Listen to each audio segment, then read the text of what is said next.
ఒక సర్వీస్ ద్వారా రాజకీయాలు చేయాలని చెప్పి మా అందరికీ నేర్పిన వ్యక్తి నందమూరి తారక రామారావు. ఆ రోజు నుంచి ఈ రోజు వరకు ఆయన ఆశయాలు కాపాడటానికి అటు నారా చంద్రబాబు నాయుడు గారి దగ్గర నుంచి చిన్న కార్యకర్త వరకు కూడా ఆ కార్యక్రమాలను నిర్వర్తించడం జరుగుతా ఉంది. ఇవాళ హైదరాబాద్ నగరంలో అంతర్జాతీయ ప్రమాణాలతో కూడిన ఒక స్కూల్ ఏర్పాటు చేసి ఎల్కేజీ నుంచి పీజీ వరకు డాక్టరు ఇంజనీర్ చదివే వరకు కూడా ఉచితంగా చదువు చెప్పిన సంస్థలు ఎన్టీఆర్ ట్రస్ట్ ద్వారా భువనేశ్వరి మేడం గారు నడపడం జరుగుతూ ఉంది.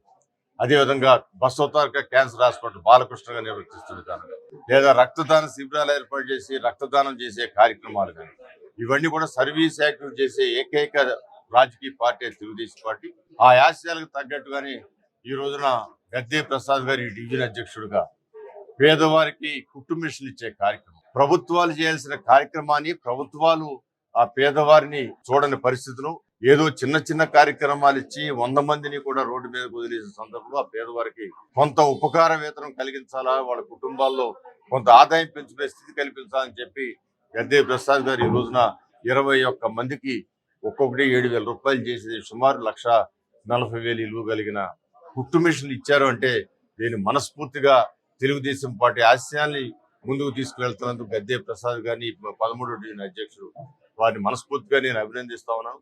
అదేవిధంగా ఈ డివిజన్ లో అభివృద్ధికి డివిజన్ అధ్యక్షుడిగా గద్దె ప్రసాద్ గారు మరి అందరూ కూడా ఒక సమిష్టి శ్రమతో ఇక్కడ పార్టీని అభివృద్ధి పరిచే దానిలో ప్రతి ఎలక్షన్ కూడా రిజల్ట్స్ చూపిస్తున్న కమిటీ అంటే కూడా ఇది విజయవాడ తూర్పు నియోజకవర్గంలో ఒక ఆదర్శమైన పార్టీ కమిటీ ఇది. అందువల్ల వాళ్ళందరూ కూడా పేరు పేరును అభినందిస్తూ ఇలాంటి సర్వీస్ యాక్టివిటీ చేయడానికి 10 మందికి స్ఫూర్తి కలిగించిన గద్దె ప్రసాద్ గారిని మరొకసారి నేను అభినందిస్తా ఉన్నాను.